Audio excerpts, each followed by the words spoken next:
মহারাজ, মনে হচ্ছে শের দুইয়ের পাকা রুই। বাবা, খুব ভালো। আগো, কি হলো গোপাল?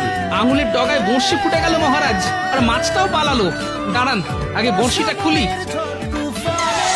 ওরে বাবা, বড্ড ব্যথা শুরু হয়ে গেল দেখছি। তাড়াতাড়ি পা চালিয়ে চলো দেখি, প্রাসাদে গিয়েই রাজবৈদ্যকে খবর দিতে হবে।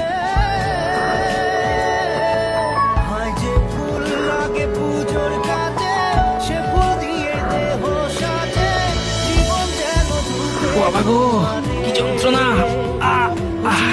রাজবৈদ্য, কিছু একটা করো। এই গোপালের এত কষ্ট তো আর চোখে দেখা যাচ্ছে না। আমি আমার জ্ঞান মতো সব চেষ্টাই করে যাব, তারপরে ওই ওপরওয়ালার হাত। উপরওয়ালার হাত কেন বলছেন? তাহলে কি গোপাল? হ্যাঁ রানীমা, ধনুষ্টঙ্কারে বড় একটা কেউ